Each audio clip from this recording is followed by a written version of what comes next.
Falando com os principais protagonistas em entrevista na Diana FM. Muito boa tarde. Está no ar o programa Falando com, programa semanal na Diana FM, todas as quartas-feiras às 18 horas, com um novo convidado todas as semanas. E esta semana temos o prazer de ter connosco, à distância, ainda que seja à distância, devido ainda à pandemia de Covid-19, Sónia Ramos, que foi eleita deputada nas legislativas de 30 de janeiro. É presidente da Distrital de Évora do PSD, vereadora do PSD na Câmara de Estremoz. Muito obrigado, Sónia Ramos, por ter aceitado o convite para esta conversa. Obrigada eu. Boa tarde a todos também. Muito obrigada. Ora, iniciamos há 15 dias um pequeno ciclo de entrevistas aqui na Diana FM com, os partidos que tradicionalmente elegem no Círculo de Évora, nas legislativas. Entrevistámos Luís Capolas Santos, que também foi eleito deputado, Luís Capolas Santos do PS. Esta semana entrevistamos a Sónia Ramos, que foi eleita nestas eleições deputada pelo PSD. E portanto, o tema destas entrevistas é precisamente as eleições, analisarmos os resultados das eleições e olharmos para o próximo ciclo político. Sónia, começava por lhe perguntar como é que analisa os resultados. Já passou algum tempo, já passaram mais de 15 dias do dia das eleições. Já digeriu a derrota do PSD a nível nacional? Bom dia mais uma vez. Bem, é uma derrota difícil de digerir, naturalmente. As expectativas eram outras e, de facto, não estávamos à espera, julgo que ninguém conseguia prever, uma maioria absoluta do PS e, enfim, uma votação do PSD à volta dos 30%. É, de facto, abaixo das nossas expectativas e foi um resultado, desse ponto de vista, mau a nível nacional, porque não corresponde àquilo que era o nosso desejo, que se percebia até na rua. Portanto, eu julgo que a campanha evoluiu sempre favoravelmente. Alguns episódios, julgo eu, se terão passado na última semana da campanha, porque até lá aquilo que se via na rua, na comunicação social, as reportagens, as fotografias das arruadas do PSD eram de facto muito fortes e sempre em crescendo. E, portanto, julgo que talvez uma ou duas mensagens não terão passado da melhor forma, portanto, alguns ataques, digamos assim, do PS, colando-nos ao Chega, e em que provavelmente não foram suficientemente refutados. Esse é um deles. Depois acho que a questão do aumento do salário mínimo, de facto, veio capturar, digamos assim, aquele eleitorado que poderia ainda estar indeciso. E o voto útil, naturalmente, no PS. Portanto, todos já sabíamos que a esquerda e a esquerda radical iriam ser penalizados nestas eleições, porque chumbaram o orçamento e os portugueses, de facto, não queriam uma crise política agora, ainda em pandemia. Mas eu acho que ninguém conseguia prever que, de facto, essa concentração de votos fosse tão elevada no PS. Nem o próprio PS, enfim, apesar de, ao longo da campanha, Costa ter pedido a maioria absoluta ou maiorias expressivas, nem ele, provavelmente, estava convicto de que ia ganhar com a maioria absoluta. E, portanto, julgo que foram dias, enfim, de campanha emocionantes. Estamos ainda a tentar, de facto, digerir os resultados, mas eu acho que de forma muito abrangente, estes 2 ou 3 fatores que referi contribuíram para que o PSD, de facto, não tivesse ganho as eleições. Sabemos que a abstenção também desceu, portanto, houve muita gente também a votar, provavelmente pela primeira vez também, no centro-direita, e, portanto, tudo isso naturalmente afasta votos do PSD. E, portanto, esta conjugação de fatores leva-nos ao resultado dos 30%. Deixe-me perguntar sobre um dos fatores. Falou há pouco do Chega e das acusações do PS em relação à alegada aproximação do PSD ao Chega. Acha que foi um erro de Rui Rio admitir negociar com o Chega no Parlamento, no caso de conseguir formar governo?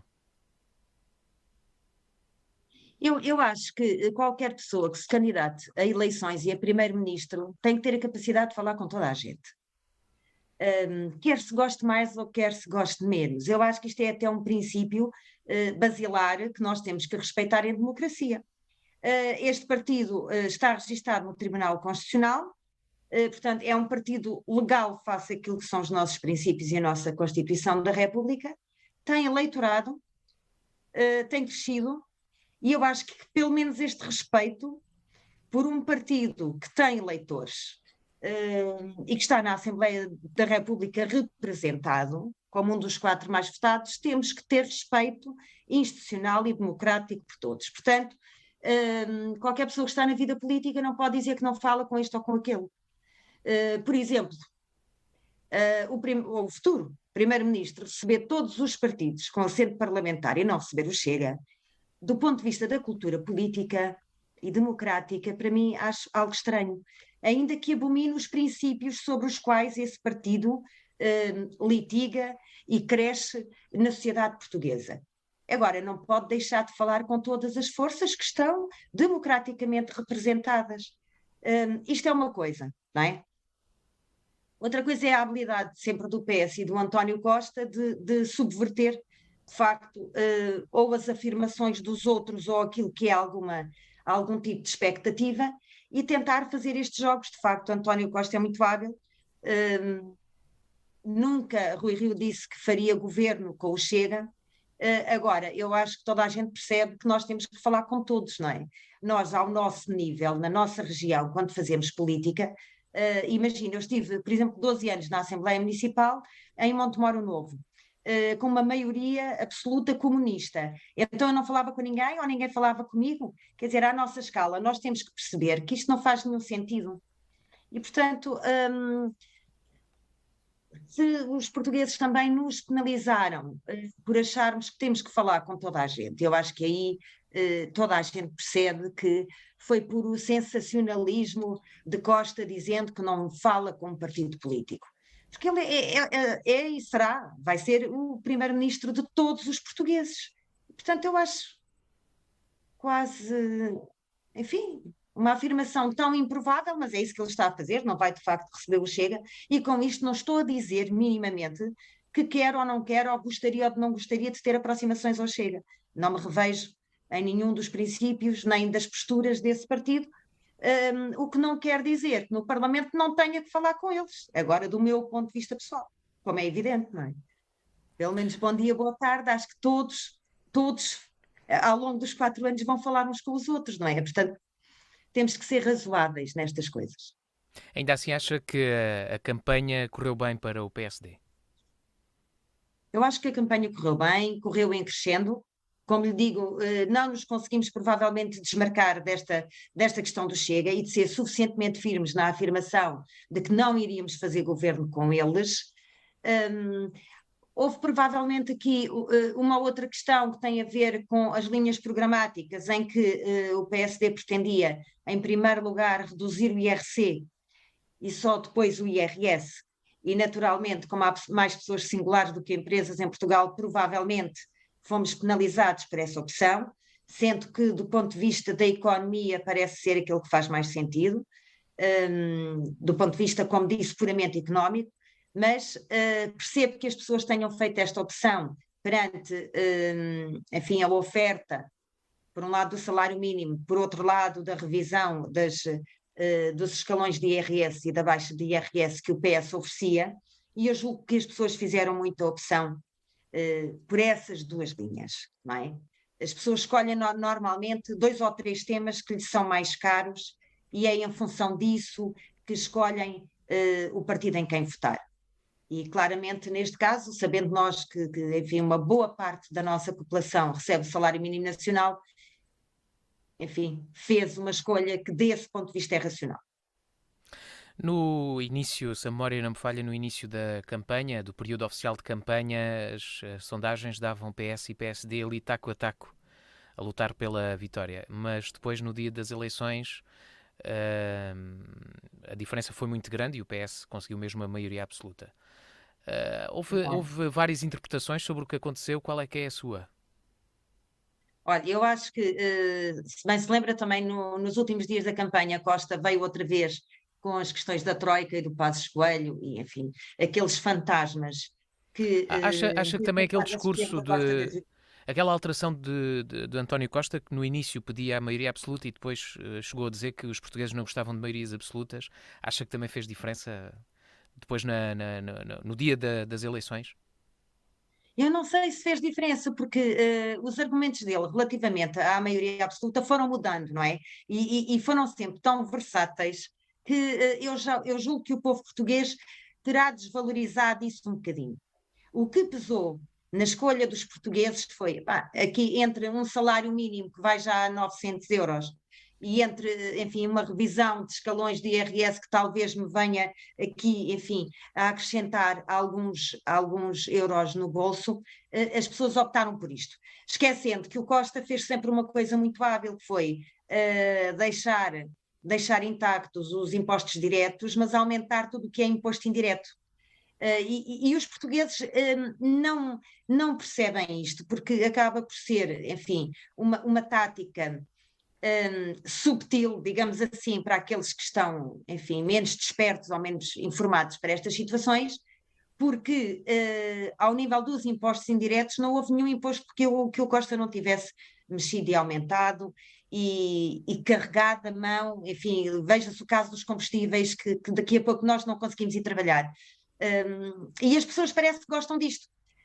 Não sei, se calhar quando vão ao supermercado não se lembram, não é? Que pagam IVA, que pagam impostos, quando metem gasolina no carro pagam, enfim, parece que mais de 50% é para impostos e, portanto, é direitinho para o Estado, no fundo, andar a brincar com o nosso dinheiro. E as pessoas fizeram esta escolha muito direta, entre um pequeno aumento, não é?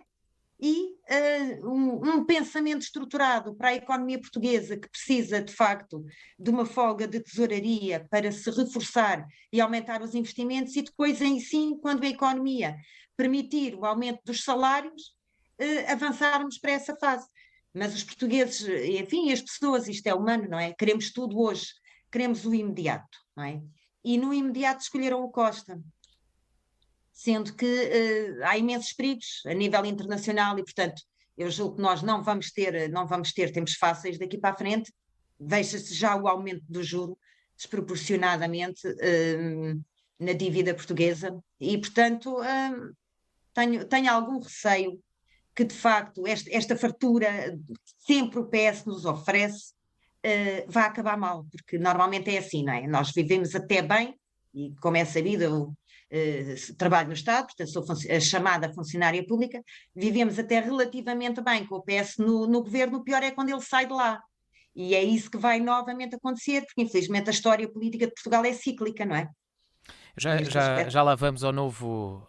Já lhe vou perguntar o que é que espera de um novo governo do PS e da maioria absoluta do PS, mas deixe-me perguntar ainda em relação às eleições a nível nacional, como é que vê a ascensão de outros partidos, enfim, conotados com a direita, nomeadamente o Chega, a Iniciativa Liberal. Há quem diga que a Iniciativa Liberal é de centro. Também, como é que vê essa ascensão desses dois partidos com a eleição de grupos parlamentares? Conseguem passar de um deputado para vários? Sérgio, se nós olharmos um bocadinho também para toda a Europa, tem sido assim. Os novos partidos têm crescido, vão buscar franjas de eleitorado e nichos, mas que se vão conseguindo consolidar. Naturalmente, tudo aquilo que é novo acaba por ser apelativo, não é assim só na política, é assim na vida, na economia. As ideias novas têm público, têm espectadores, e, portanto, na política é assim também. É normal que haja aqui um processo ascendente na vida destes partidos. Começaram com um deputado cada um. E, de facto, essas pessoas conseguiram brilhar no Parlamento, tem que se dizer isto. A comunicação social deu-lhes muito palco, tem que se dizer isto. Foi amiga, quer do Chega, quer da Iniciativa Liberal. A Iniciativa Liberal tem um bom líder, um homem inteligente, que sabe argumentar, que tem atitude, que tem postura e, naturalmente, isso cativa. Tem um discurso muito direcionado para os jovens quadros portugueses que não encontram um futuro satisfatório no nosso país, de facto.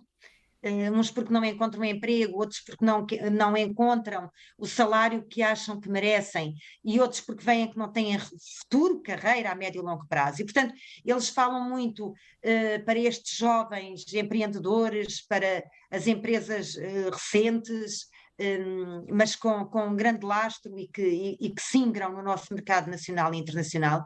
Portanto, há aqui um nicho, de facto, para os empreendedores da iniciativa liberal, e isso é natural que cative. O Chega vai muito, enfim, isto já é um lugar comum dizer que o Chega consegue aglutinar tudo o que são os descontentes e de alguma forma também os frustrados da sociedade, mas face ao seu crescimento talvez seja um pouco mais do que isso. Eu acho que nós temos que refletir muito bem sobre também os pressupostos do Estado Social, das obrigações dos cidadãos, porque, como nós percebemos, o povo português quer uma reflexão sobre aquilo que tem sido também o encaminhamento e os destinos dos nossos impostos. Se calhar temos também que rever as formas e as prestações sociais e de que forma é que o Estado deve apoiar as pessoas, porque daquilo que eu vejo, e há muita gente, e como sabe, agora proximamente fizemos 2 campanhas, as autárquicas e as legislativas. As pessoas querem, que pagam impostos, querem ter a certeza que o dinheiro dos seus impostos é bem encaminhado e que vale a pena e que vai para quem merece. E, portanto, talvez esta discussão seja importante fazer, sendo que eu, até, enfim, pelo meu percurso profissional, entendo que o nosso Estado não pode deixar de ser um Estado social, não pode deixar de apoiar quem precisa.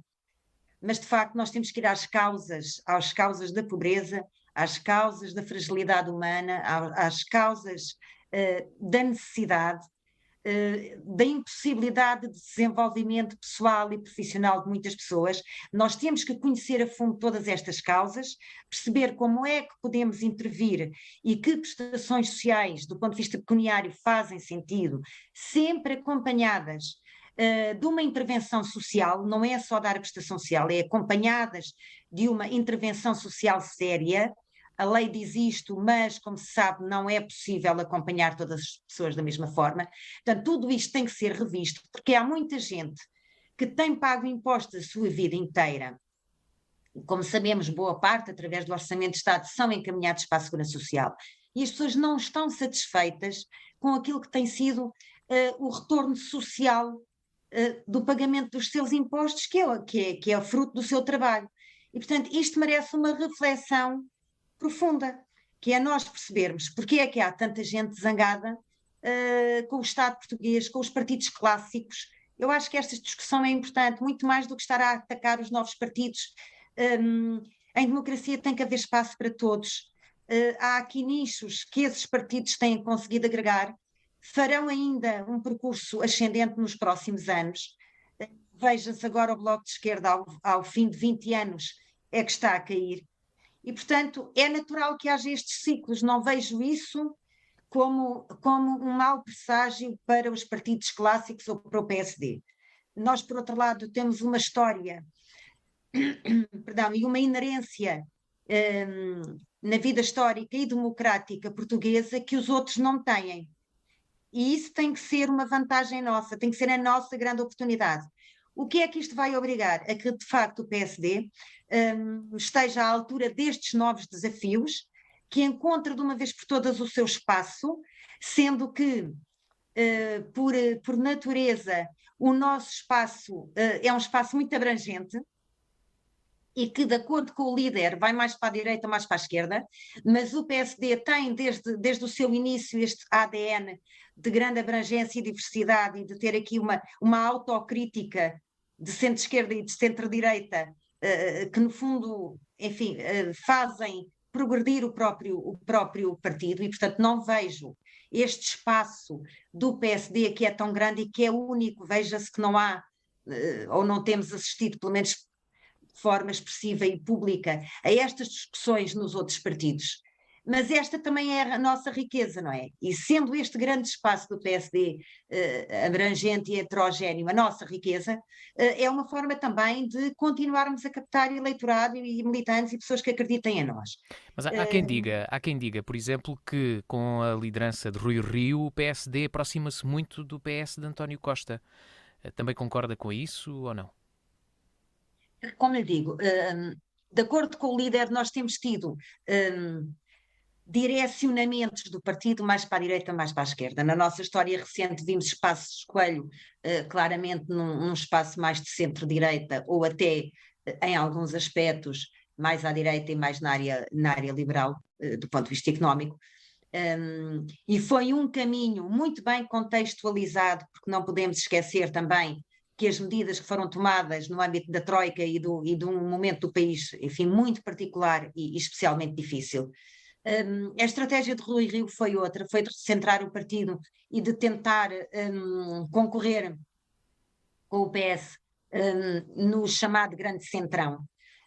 Mas eu julgo que o PSD nunca perde este espaço e nunca deixa de ser reconhecido como um grande partido que consegue, de facto, agregar estas franjas mais à direita e mais à esquerda, sendo inegável, e ele próprio disse, Rui Rio, fazia parte da sua estratégia para ganhar eleições, de facto, conquistar o centrão e, portanto, o centro-esquerda também aí incluído, não é? Enfim, que não foi totalmente possível com o Costa do outro lado, foi possível. Deixe-me só fazer uma última pergunta para avançarmos, enfim, para outras questões. Como é que vê a queda do CDS-PP? É um partido que é parceiro do PSD, tradicionalmente é parceiro do PSD. Olha, vejo com tristeza, porque julgo que é um partido que fazia falta, sempre fez falta na nossa democracia, na nossa história recente. De alguma forma se adivinhava que este fosse o fim, mas também confesso, poucos de nós se calhar teriam previsto que nem um deputado, de facto, nem em Lisboa, o CDS conseguisse eleger. Portanto, foi uma derrota, de facto, muito pesada. É um espaço de direita que o CDS soube ocupar, enfim, de forma também prudente. Este espaço de alguma direita, enfim, mais conservadora, sendo que o CDS dentro de si também tem uma direita mais liberal, portanto eles também têm, no fundo, à sua escala, à sua dimensão, mas esta dicotomia. Este espaço agora, vamos ver quem é que ocupa este espaço, não é? É agora também o grande desafio, vamos ver como é que o PSD também se posiciona, enfim, dentro de meses, não faço ideia ainda dos calendários, não estão previstos, mas com as novas lideranças, é um espaço que nós temos que aproveitar naturalmente, porque senão outros o vão fazer, portanto os dois partidos, Chega e Iniciativa Liberal, tenderão naturalmente, como partidos racionais, a ocupar esse espaço que foi deixado pelo CDS, mas é como lhe digo, é uma perda grande para a democracia, porque é um partido que moderado, do ponto de vista centrista, mas moderado, e que fazia falta, e faz falta à nossa democracia e ao Parlamento, naturalmente. Deixe-me também referir, o CDS tem tido grandes deputados e grandes deputadas também nos últimos anos, seguramente. É uma pena, é um espaço que deveria continuar a ser ocupado pelo CDS, mas como vê, as forças dinâmicas da sociedade e políticas são de facto, enfim, muitas vezes imprevisíveis e é o cenário que temos agora, é uma composição completamente diferente da Assembleia. O CDS-PP que falhou, enfim, fica sem representação no Parlamento. Viramos as agulhas agora para o Círculo de Évora, onde o PS foi o partido mais votado, manteve os dois deputados, que já tinha na anterior legislatura. Há aqui uma alteração, é que o PSD rouba o lugar de deputado à CDU. Obviamente que ficou satisfeita com a sua eleição para deputada, não é? Como é que olha para os resultados? Sérgio, naturalmente que fico muito satisfeita com a minha eleição, mas enfim, com a eleição do deputado do PSD, que eu acho que isso é que é fundamental. Nós em 2019 já tínhamos ficado perto, houve uma diferença, se não me falha a memória, de cerca de 1000 votos foram por nós, enfim, que tentámos disputar, mas que caíram para o lado do PCP e, portanto, ficámos quase também à volta de 1000 votos de tirar o PCP do Parlamento no Distrito de Évora. Desta vez conseguimos-lo, de facto, aumentámos a nossa votação de forma expressiva, face às novas circunstâncias, continuámos a ter partidos de centro-direita e direita a concorrer connosco, não fomos coligados com ninguém, conseguimos 21,41%, portanto 21,5%, vamos lá em números redondos, no Distrito de Évora. Tínhamos tido cerca de 18, tem que ver com óbitos, mas é 18,89% em 2019 no distrito. Portanto, aumentámos a votação sozinhos, sendo que os outros que estão à nossa direita também aumentaram significativamente o seu eleitorado. E, portanto, acho que foi um bom resultado em Évora. Julgo que tem muito a ver também com as autárquicas. Naturalmente que aproveitámos ainda aqui um elan de vitória nas autarquias locais, e isso é significativo, mas o que eu gostaria de realçar é que, de facto, há aqui um percurso ascendente do PSD no Distrito de Évora. Isso é muito positivo, e eu, como Presidenta Distrital, enfim, penso que uma das peças mais dinâmicas para que tudo tenha corrido bem nas autárquicas e agora, enfim, de facto, fui eu, mas não posso deixar de estar muito feliz, sobretudo pelo percurso ascendente que o PSD está a conseguir fazer no distrito.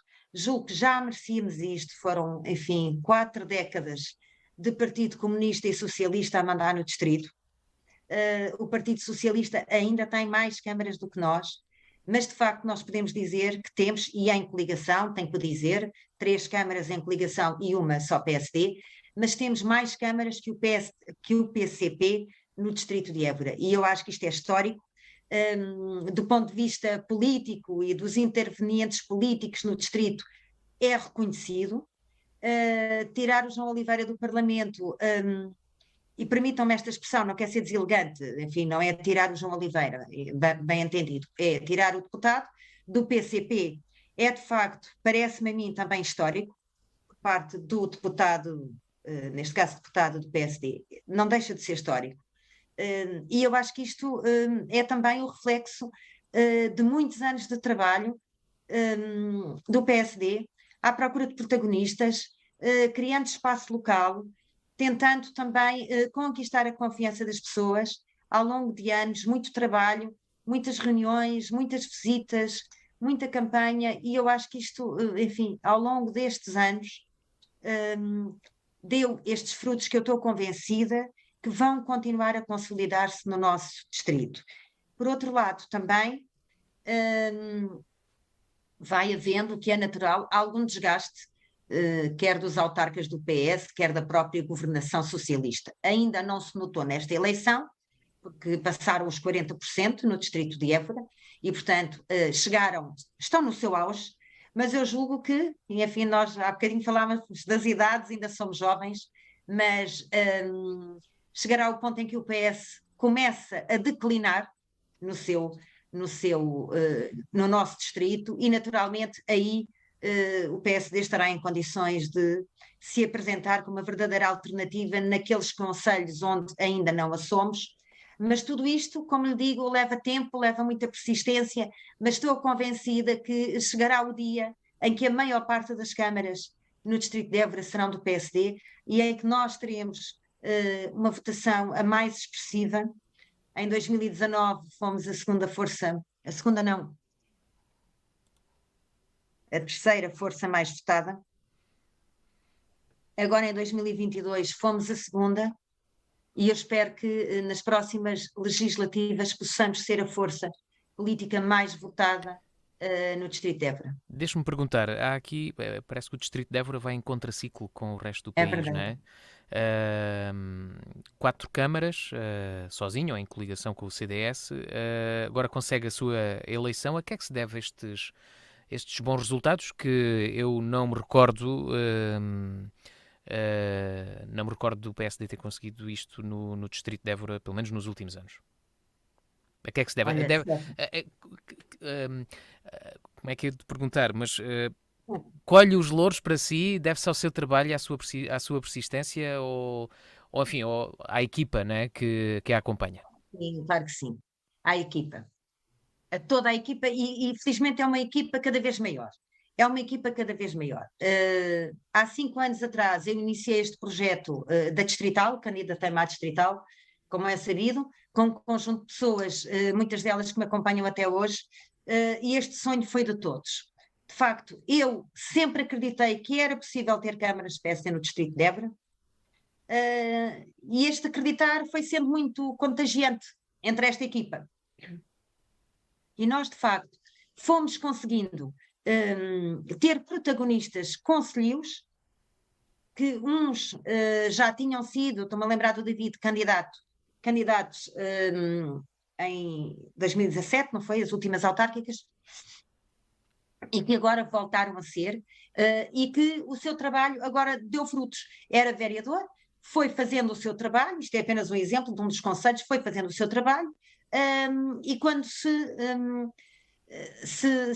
apresentou novamente a eleições ao eleitorado de Redondo, ganha a Câmara. Portanto, há um trabalho aqui em cada um dos concelhos. Há um trabalho, naturalmente, que a Distrital fez sempre em acompanhar entre estas pessoas, de estar muito próxima, muito presente, eu, ou enfim, o secretário distrital, ou os vice-presidentes, ou os vogais, mas de facto esta Distrital, ao longo dos anos, tem acompanhado de forma muito próxima os candidatos autárquicos, as nossas secções, os presidentes de secção, e as pessoas reconhecem-nos este trabalho. E quando digo as pessoas, digo o eleitorado, o alentejano comum.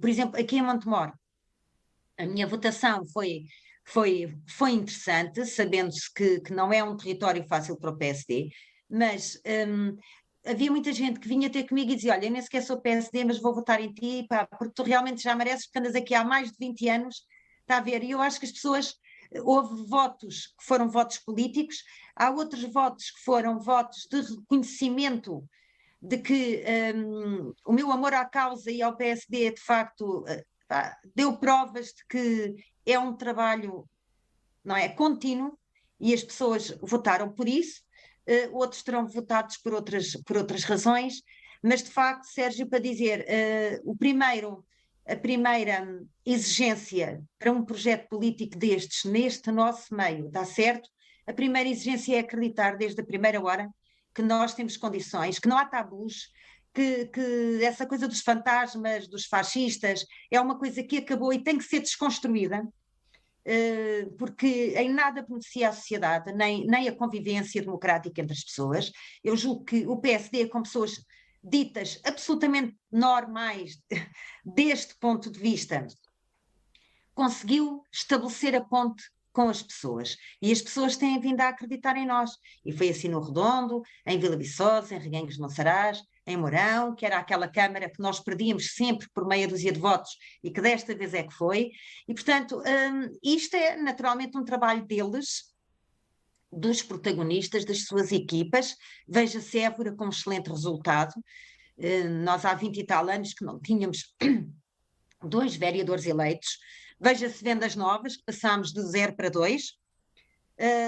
Veja-se também Estremoz, em que tínhamos perdido o vereador em 2009, se não me engano, ou foi a última vez que se elegeu, foi 2009, parece-me que é assim, e que se, enfim, recuperou agora, numa circunstância que é conhecida de todos, e portanto isto é um trabalho, Sérgio, de muitas horas, de muito trabalho, de muito empenho, e que as pessoas paulatinamente estão a reconhecer que afinal o PSD tem quadros e que tem capacidade para liderar os destinos das terras. E no caso destas legislativas, quando o PSD em 2019 não tinha conseguido, a Sónia não tinha conseguido a sua eleição, o que é que mudou desde então para agora conseguir? O que é que fez as pessoas votarem desta vez? É esse bom momento do partido que falava há pouco, Eu acho na que sequência sim. das Eu acho autárquicas que também? sim. Tem a ver com isso, naturalmente, tem a ver com o facto, sabe, às vezes isto é como tudo na vida, as pessoas têm que se habituar a votar num partido para começarem a votar. E a partir do momento em que a pessoa vota e até vai vendo que afinal aquilo não era nenhum bicho-papão, não é? E que não roubamos criancinhas e que o PSD afinal é um partido que sabe estar, é um partido que se preocupa com as pessoas e que tem medidas concretas para as pessoas, isto falando muito naquilo que é o pensamento do alentejano relativamente ao PSD, pelas razões históricas que sabemos, a partir do momento em que quebramos esta fronteira, digamos assim, e eu julgo que isto foi feito com os nossos protagonistas nas autárquicas, as pessoas continuaram a votar no PSD. Depois, eu julgo que grande parte das pessoas não se verificou nas urnas, mas quando fomos para eleições, o sentimento é que as pessoas estavam fartas do PS e estavam fartas do António Costa. Isto dizia-se na rua, no café, está tudo farto dele. Curiosamente, agora ninguém votou nele, não sei se lhe acontece, mas quando vamos ao café ou à loja, não sei o quê, toda a gente vem com a conversa como é que isto foi possível e ninguém votou no Costa. Isto é uma coisa curiosa do povo português também, esta apreciação. Mas dizia-lhe que, como é que chegámos aqui? Naturalmente, as autárquicas são um momento fundamental e esses nossos protagonistas, a quem o PSD agradece naturalmente todo o empenho e envolvimento, quebraram essa fronteira e esse preconceito e as pessoas a partir daí votam. E depois julgo que, como estava a dizer, quando se marcam as eleições antecipadas, as pessoas estavam de facto muito fartas da conversa, da postura e do Partido Socialista, e portanto isso terá ajudado também. E depois julgo que fizemos a campanha mais próxima possível das pessoas, das empresas, das organizações, das IPSS. Enfim, também faço eu e naturalmente todas as pessoas que integravam a lista. Campanhas há muitos anos, que as pessoas nos conhecem, julgo que tínhamos uma lista muito boa, muito equilibrada do ponto de vista das profissões, das idades, do ponto de vista geográfico, e penso que terá sido tudo isto que nos ajudou e também, tenho que dizer, o voto útil que se fez no Distrito de Évora no PSD, naturalmente. Nós passámos essa mensagem, nós fizemos esse pedido à população do Distrito de Évora e ela correspondeu, porque perceberam que só o PSD é que podia eleger deputado além dos outros dois, portanto, e que votar, por exemplo, noutro partido qualquer de centro-direita no Distrito de Évora era votar no PS, ponto final. Era dar vitória ao PS. As pessoas perceberam isso. E, portanto, foi este conjunto de circunstâncias, Muito penso bem. eu. E agora o que é que promete fazer no Parlamento nos próximos 4 anos?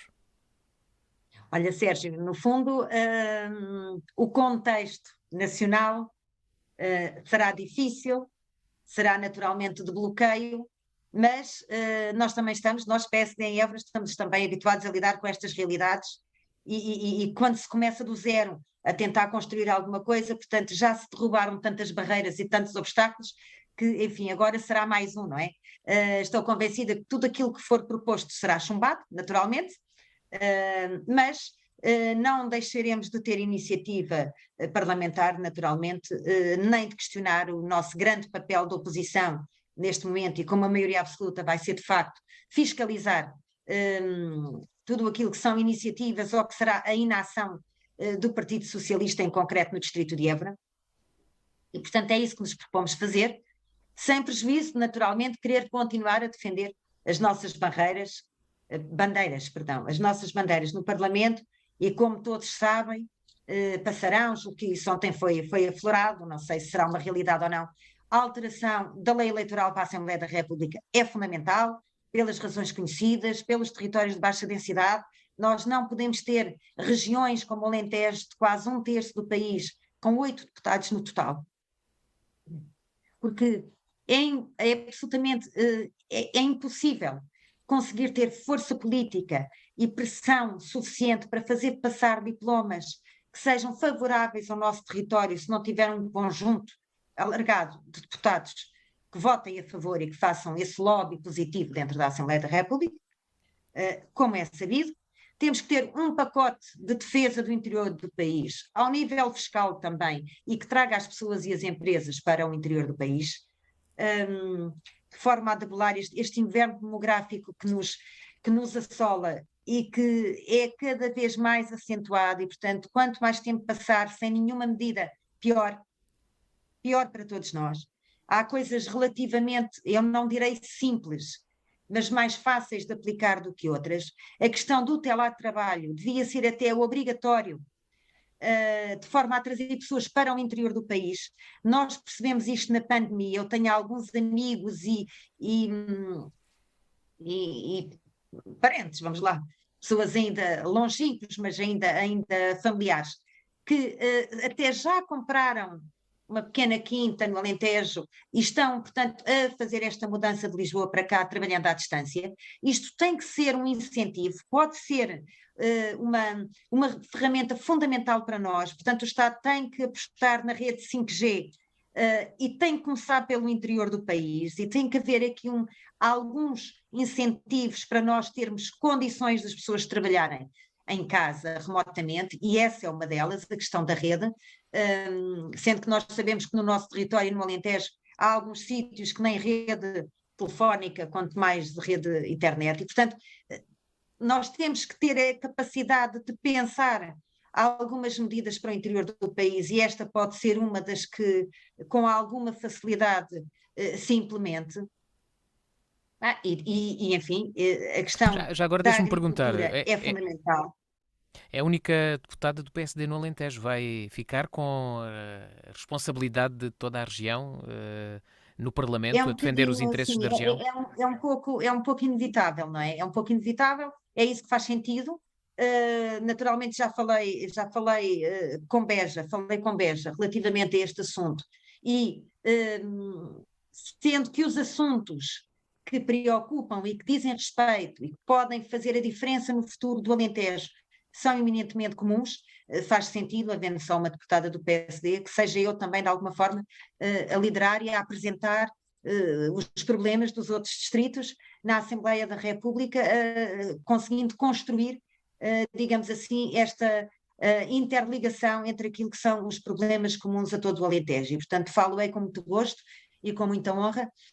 Julgo que faz sentido, mas, enfim, naturalmente que isso também depende muito daquilo que forem também, não é? Aquilo que as distritais quiserem fazer também, não é? Porque, imagina, uma distrital pode pedir a um outro deputado para apadrinhar, digamos assim, o seu território na Assembleia da República. Naturalmente que eu estou disposta para o fazer e falo com muito gosto. Como disse, ainda não falei com Porto Alegre, mas já falei com Beja e, portanto, enfim, nem que Muito seja bem. pela continuidade territorial, faz todo sentido, e pela proximidade, naturalmente. E se calhar os problemas também são, os problemas de Beja são muito idênticos, ou de Porto Alegre são idênticos a Évora, a Sim, desertificação, enfim, claro que sim. outros problemas. Deixa-me perguntar Exatamente. agora, Olha, falta de água, questões da agricultura, enfim. A questão da mobilidade, das acessibilidades, tudo isto é comum, não é? No fundo, o abandono do território, não é? Por parte de quem tem governado, enfim, a maioria do tempo, não é? Porque em 26 anos o PS teve lá 19 e agora vai estar mais quase 5. E, portanto, naturalmente que este partido tem que responder por aquilo que não fez por nós no Alentejo, não é? sobre o novo governo, o que é que espera? O novo governo de António Costa, que agora vai demorar mais um tempo a tomar posse, o que também implica que Sónia Ramos também não tome já posse, não é? Como estava previsto para o dia 23, Exato. para o dia 23, uns dias a seguir, não era? Mas o que é que espera do novo governo? A maioria absoluta é boa ou má do PS, é boa ou má para o país? Olha, enfim, há quem diga que nós não temos boas recordações das maiorias absolutas, não é? O estilo de governança de António Costa, que não é por si só dialogante, não é um espaço de debate de ideias ou de acolhimento daquilo que são as ideias dos partidos opostos. É um homem que, por vezes, dá a sensação de que houve, mas naturalmente não acolhe nada daquilo que são as opiniões dos outros. Portanto, é um homem que, enfim, é um político, como se sabe, é um homem hábil e faz de conta que houve, mas depois decide a seu belo prazer. E eu acho que, enfim, tenho algum receio, porque nós já vimos o que é que Costa fez, por exemplo, ao nível das nomeações, a forma como trata a administração pública. Vamos ter nepotismo a torto e a direito. O mandato de António Costa passado ficou conhecido por escândalos, enfim, inéditos, alguns deles, não é? E que ainda assim veja-se tudo o que aconteceu com Eduardo Cabrita e ele manteve aquele ministro até ao final. Que são coisas que, se fossem protagonizadas pelo PSD, era impensável um ministro com aquele comportamento e com tudo aquilo que foi conhecido e que se lhe atribuiu do PSD manter-se até o final da legislatura. Era impossível. A comunicação social trucidava o primeiro-ministro, o ministro, a família do ministro, o cão, o gato, tudo. E isso não acontece, isso não aconteceu. Naturalmente que as coisas vieram a público, mas passados uns dias era como se nada se passasse. E, portanto, aquilo que nós vamos ter é um Costa a achar-se que é dono disto tudo.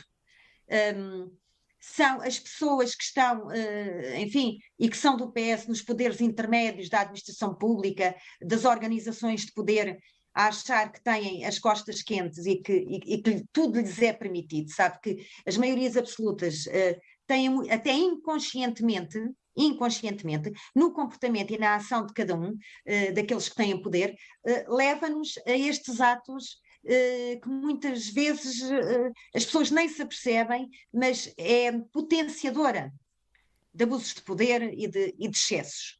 E, portanto, eu de facto não espero.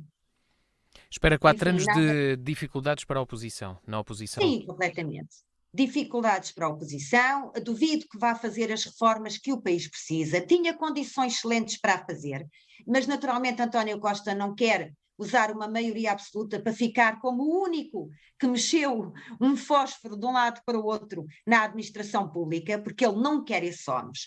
Porque a única coisa que António Costa quer e sabe fazer é ganhar eleições dizendo aos portugueses aquilo que eles querem ouvir, não é? E, portanto, ele não vai fazer nenhuma reforma estrutural, não vai fazer nada relativamente à descentralização. Veja-se o que aconteceu com a proposta do PSD relativamente a tribunais superiores, deslocá-los de Lisboa para Coimbra. E o PS deixou aquilo tudo morrer na praia. Portanto, o PS não acredita na descentralização nem na desconcentração de serviços. Não vai avançar com coisa nenhuma. Duvido que lance o debate sobre a regionalização. O que o PS quer é que se mantenha tudo na mesma e que o seu eleitorado se mantenha contente. Portanto, não vai fazer absolutamente nada. Vamos ver como é que a bazuca vai ser distribuída. Nós bem sabemos como é que o PS também funciona e trabalha nestas coisas, não é? Vamos ver quem é que tem direito às grandes fatias. Mas digo-lhe que Acha que estou vai ser mal preocupada com o distribuído o futuro do dinheiro? país. Olha, é assim, para o Alentejo não vem quase nada. E, portanto, deste ponto de vista, quem esteve no Parlamento e quem fazia parte dos lugares de poder, quer do PS, quer da Assembleia da República, que tinha poder de pressão, não trouxe nada para o Alentejo ao nível dos investimentos. Veja-se a cultura, meia dúzia de quilómetros de estrada, não tem nada de extraordinário para o Alentejo relativamente à bazuca, no que diz respeito aos investimentos públicos. E, portanto, o que é que se pode esperar deste PS? Não sei. Muito bem, estamos na reta final da nossa entrevista, ainda temos 10 minutinhos, 2 ou 3 questões ainda para lhe colocar. Já disse a colegas da comunicação social, penso eu, que mantém o cargo de vereadora em Estremoz. Sim, sim. Será Vou possível manter. conciliar? É possível conciliar, não há incompatibilidade. Aliás, também recordo que o António Costa da Silva, quando foi nosso deputado, manteve a vereação em Évora. E, portanto, eu assumi também, naquela altura, naturalmente que esta questão não se colocava das eleições legislativas antecipadas, mas assumi um compromisso com os extremocenses, confiaram em mim. Como se lembrará, a candidatura do PSD teve inicialmente um revés, e quando eu entro, enfim, assumo uma situação naturalmente difícil e que parto para uma eleição em clara desvantagem. E os Em extremocenses Estremoz confiaram o em mim. partido estava dividido, não é? E a Sónia acha que conseguiu unir. Eu, pelo menos, consegui uma coisa importante do ponto de vista das eleições externas, que foi que as pessoas acreditassem no PSD, também a coligação com o CDS, mas que vissem a nós uma alternativa ou, pelo menos, uma força política que devia ter uma palavra a dizer no Executivo Camarário. E assim aconteceu. Ao nível interno, pois, naturalmente, como sabe, há sempre pessoas que se revêem e há sempre pessoas que não se revêem, não é? E, portanto, e nisso o PSD é o partido mais heterogéneo, enfim, e eclético que consigo imaginar, não é? Porque muitas vezes, enfim, as disputas internas vão além daquilo que deveria ser numa democracia, enfim, relativamente madura. Mas dizer-lhe que, ao nível do PSD também, enfim, por acaso foram feitas eleições há uma semana e tal, perdão, ao nível da secção do PSD, devo dizer que conseguimos aqui, com este elan criado com as autárquicas, trazer novos militantes para o partido, trazer outras pessoas, ganhar aproximação a uma série de entidades, instituições e à comunidade em geral. Eu acho que a lista que se conseguiu formar, a lista, e quero, enfim, vincar isto aqui muito bem, a lista de pessoas que se conseguiu formar aos vários órgãos, mantém-se unida até hoje, é um grupo de trabalho fantástico, que inclusivamente, isto nem sempre acontece, mas quando acontece é muito bom, se criaram laços de amizade entre todos nós, portanto, de relação pessoal, não só política, e isto é muito bom, porque nos permitirá seguramente continuarmos neste caminho da variação juntos. E eu julgo que é importante também para Estremoz, e devo dizer que foi a melhor votação do distrito, foi o Conselho de Estremoz, nestas últimas legislativas também, e julgo que isso tem muito a ver com a confiança que nós já criámos nas pessoas, a forma de trabalhar, a forma como preparo as reuniões de Câmara e faço as minhas intervenções, e isto naturalmente é um trabalho de equipa que as pessoas vão reconhecendo, e não quero de forma nenhuma, enfim, também quebrar essa confiança que as pessoas Mas depositaram em nós. admite nas próximas autárquicas, daqui a 3 anos ou 3 anos e meio, voltar a candidatar-se em Estremoz. Admite isso? Ou esta candidatura, agora nas autárquicas de 2021, teve uma função de, desculpa a expressão, de Não, não, bombeira, não, que foi lá não. apagar o fogo? Não, eu admito candidatar-me a Estremoz. Admito. É aquilo que lhe posso dizer. Porque, olha, ontem também de manhã eu achava que para a semana ia tomar posse, não é? Na Assembleia da República e agora é daqui a um mês e tal, e vamos lá ver como é que as coisas correm. Portanto, a política é das coisas mais criativas que pode existir, porque nós fazemos um plano e muitas vezes o plano não acontece bem como nós queremos. Mas Estremoz é um projeto de médio e longo prazo, é isso que lhe posso dizer. No qual estou de corpo e alma, estou crente que consigo conciliar as duas funções, porque agora sim serei paga para fazer só política, e até agora tenho dividido entre a minha vida profissional, naturalmente, porque é daí que vem o meu sustento, e a política nos tempos livres, nos tempos pessoais, nos fins de semana, tudo. Portanto, o meu tempo não profissional praticamente vai para a política, mas agora tendo essas condições de fazer. Falando com os principais protagonistas em entrevista na Diana FM. Olhando agora para as estruturas distritais do partido, está na liderança da distrital de Évora do PSD há pouco disso, 5 anos. 5 anos. Está no último mandato. Já não pode recandidatar-se. Quem é que gostava de ver como sucessor? Ou acha que ainda é cedo? Já não posso recandidatar, é certo. O mandato vai até ao final deste ano e depois serão marcadas eleições. Naturalmente, Portanto, que há um as eleições serão no pessoas. início de 2023. Eu penso que o meu mandato termina fim de novembro, penso que é isso. Portanto, E será depois, final do ano, início. Sim, segundo os estatutos, posso marcar 2 meses além do fim do mandato ou posso antecipar 1 mês ou 2. Portanto, posso marcar, por exemplo, em setembro. Vamos ver como é que as coisas acontecem. Há um conjunto de pessoas, como eu dizia há pouco, que sempre me acompanhou desde o início e que faz parte, naturalmente, da Distrital.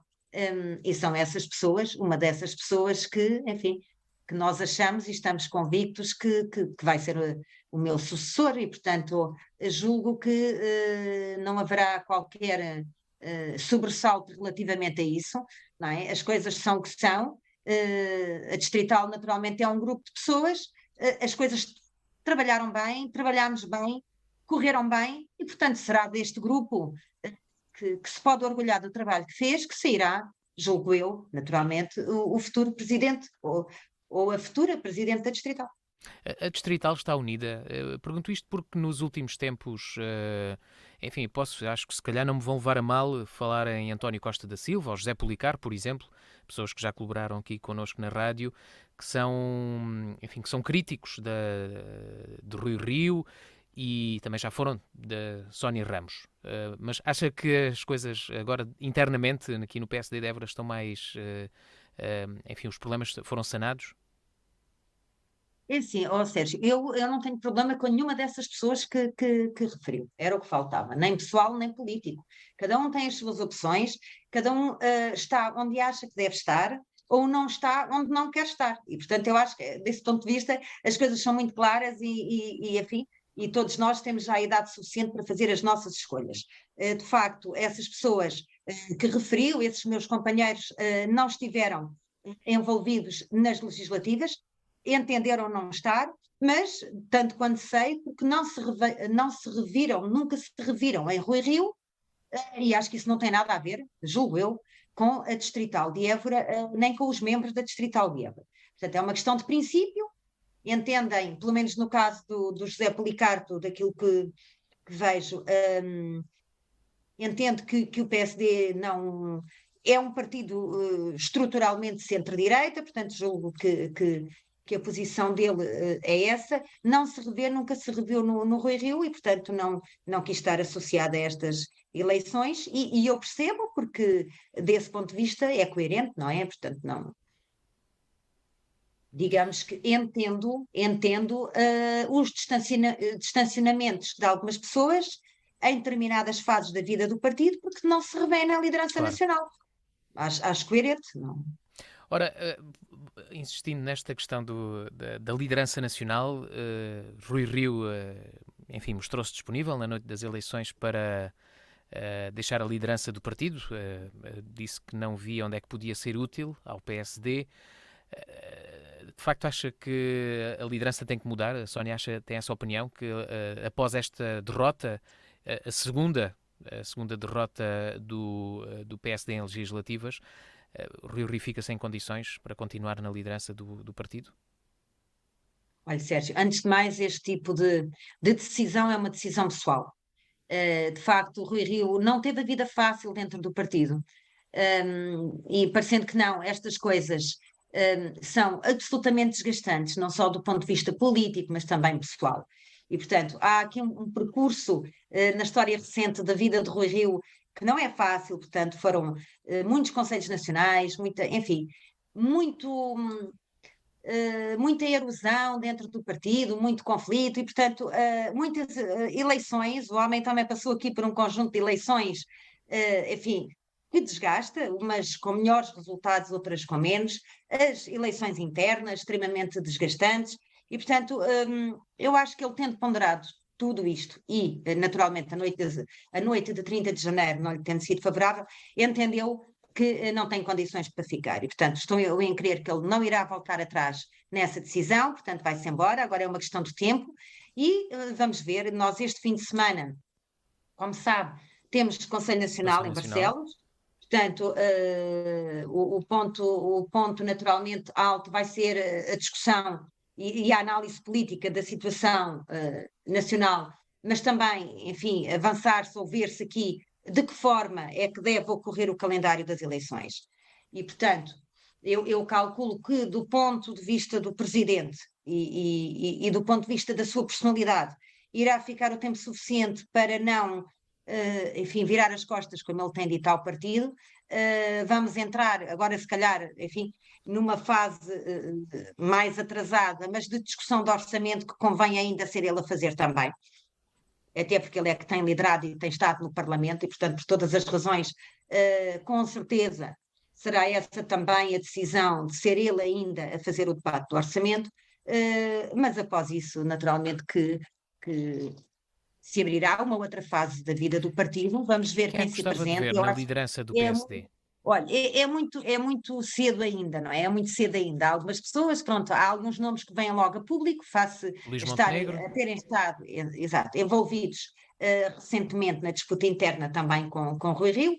Montenegro, poderá haver outros, enfim, não sei como é que Miguel Pinteluz, enfim, vai fazer, não sei se apresenta, se não. Julgo que alguns deles, os apoiantes, são mais ou menos comuns, portanto, pode haver aqui, não sei, alguma reticência, porque com algum receio de avançar, porque há de facto apoiantes comuns e isso vai prejudicar, não é, a votação. Ribal Esteves é o nome que surgiu agora em último e recente, portanto, deste ponto de vista, ainda não esteve envolvido em nenhuma disputa para a Comissão Política Nacional, para presidir ao partido. Julgo que nós temos quadros, temos soluções. Também gostava de ver uma mulher, devo dizer, também gostava de ver alguém, enfim, um bocadinho improvável, digamos assim, surgir no panorama nacional. E vamos ter que ficar à espera para fazer esta discussão, esta reflexão, ver como é que as peças se posicionam e depois, naturalmente, decidirmos com a única arma que temos, que é o voto do militante. Muito bem, chegamos ao fim da nossa conversa. Quero agradecer mais uma vez o facto de ter aceitado o convite para esta entrevista na Diana FM. Muito obrigado. Obrigada, eu, Sérgio. Um grande abraço e tudo a correr bem para vós também. Muito obrigada. Muito obrigado. O Falando Com fica por aqui. Regressa 2 a 8 dias com um novo convidado. Boa tarde. Falando com os principais protagonistas em entrevista na Diana FM.